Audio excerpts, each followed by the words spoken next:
السلام علیکم۔ آپ میرے چینل کو سبسکرائب کیجیے اور میری باتوں کو اور میری تلقین کی روشنی میں سنیے اور سمجھیے۔ میرا چینل ہے ڈاکٹر جلیل اسلم آفیشل، اس میں آپ میری گفتگو کو سنتے چلے جائیے۔ کرۂ ارض پر بسنے والے انسانوں کی تاریخ و تہذیب کو متاثر کرنے والی علمی اور روحانی شخصیات میں یوں تو کئی نام آتے ہیں جنہوں نے روحانیت کی قدر اور منزلت کو سنوارا، جنہوں نے روحانیت کی پہچان کروائی، جنہوں نے تن من روحانیت اور من کنتم کو سمجھایا، جنہوں نے روحانیت کی اے ٹو زی کو لے کر چلے اور جو منبع تجلیات کہلائے۔ وہ کون ہے؟ آج کی میری گفتگو سنیے گا اور امید کروں گا کہ آپ اس کو بڑے آسان لفظوں میں سن کے سمجھنے کی کوشش تو کریں گے۔ میرے چینل کو سبسکرائب کیجیے، ڈاکٹر جلیل اسلم آفیشل۔ حضرت سیدنا شیخ عبد القادر جیلانی محبوب سبحانی رحمت اللہ علیہ، آپ کی علمی اور روحانی شخصیت نے انسانیت پہ جو اثرات مرتب کیے اور لاتعداد انسانوں کی زندگی پر ان منٹ نقوش چھوڑے، وہ اپنی مثال آپ ہیں۔ غوث العظم دستگیر پیران پیر شیخ عبد القادر جیلانی رحمت اللہ علیہ، یہی وجہ ہے کہ اپنوں اور بیگانوں سب نے آپ کی عظمت کا اعتراف کیا اور مستشرقین نے بھی آپ کے حالات زندگی اور کارناموں کو بیان کیا ہے۔ اہل اسلام کا وہ طبقہ جو تصوف اور صوفیہ کے طریقوں سے دور رہا ہو، وہ بھی آپ کی بارگاہ میں خراج عقیدت پیش کرتا ہوا نظر آتا ہے اور آپ کی کرامات کا انکار نہیں کرتا، کیونکہ آپ کلزم شریعت کے بھی ماہر ہیں اور بحر حقیقت کے بھی عظیم شناور تھے۔ آپ نے شریعت کے ظاہری اور باطنی دونوں پہلوؤں کی رعایت رکھتے ہوئے تعلیمات اسلامیہ کو قلب اور روح کی گہرائیوں میں اتارا۔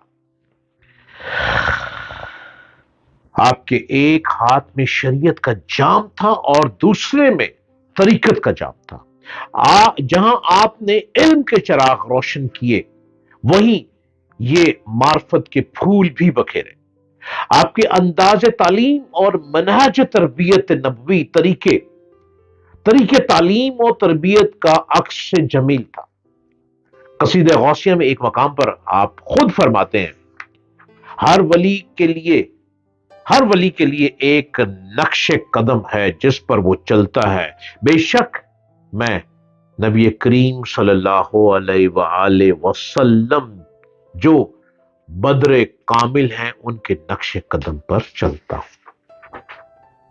آپ یہ غوث پاک نے یہ کہا۔ جب ہم آپ کی زندگی کو اسٹڈی کرتے ہیں تو ہم دیکھتے ہیں کہ جو بچپن کا زمانہ تھا، اس زمانے سے لے کر جوانی کا زمانہ، لڑکپن کا زمانہ اور پھر دم وصال تک عنایت ربانی آپ کے شامل حال رہتی ہے۔ آپ کی شخصیت کو ظاہری اور معنوی لحاظ سے خوب سنوارتی ہے۔ خاندانی نجابت اور شرافت اور عظمت کے لیے اتنا کافی ہے کہ آپ نجیب الطرفین سید ہیں۔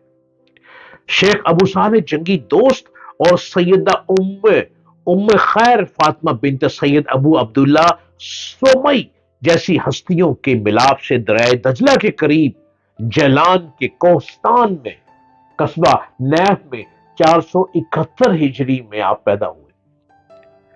یہ بچہ افق کے ولایت پر بدر منیر بن کر چمکتا ہے۔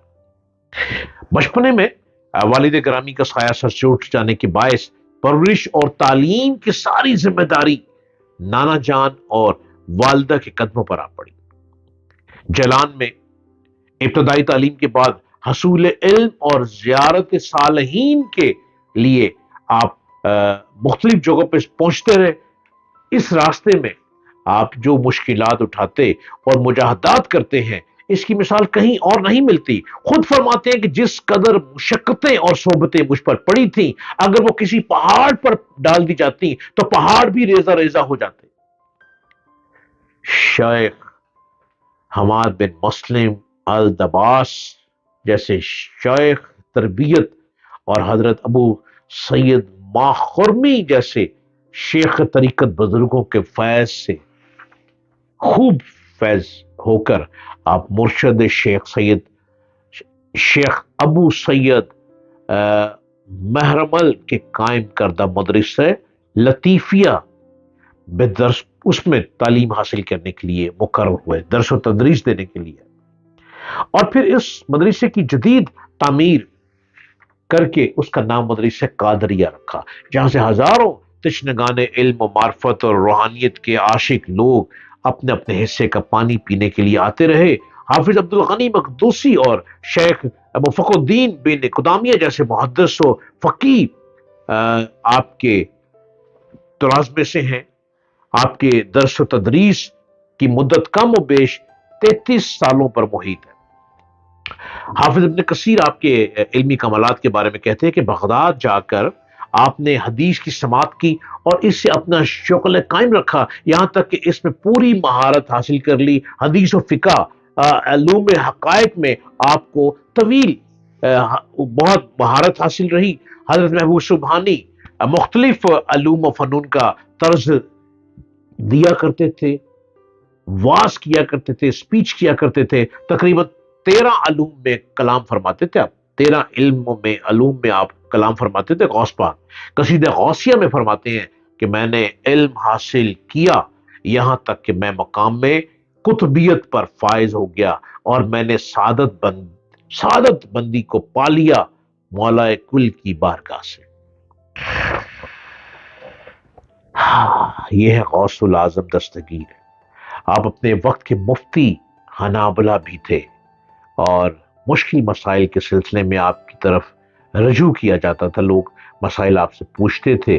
جیسے محدث جب آپ کی مجلس سے علم کو حاصل کرتے اور آیت طیبہ کے 40 معنی بیان کرتے آپ، تو لوگ حیران ہو جاتے، کمال ہوتا، کتنا علم تھا آپ کا۔ اور آپ کی محفل میں 70,000 کے قریب لوگ سننے آتے تھے، انسان بھی اور دوسری رجال الغیب بھی، کہ آپ کو سننے کے لیے آیا کرتے تھے۔ امید ہے کہ آپ غوث پاک کو سمجھے ہوں گے۔